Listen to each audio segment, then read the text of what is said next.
Hello everyone, just a little quick one.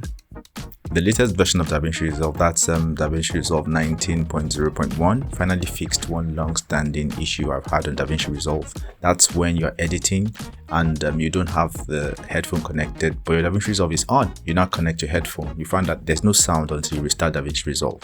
That's been an annoyance. Now it's been fixed. You can yank it out and put it in anyhow you want, and it just works. I encourage you all to upgrade to Davinci Resolve, the latest version. It's pretty nice stuff. Both the free one and the studio version. Crazy stuff. See you on the next one. Cheers.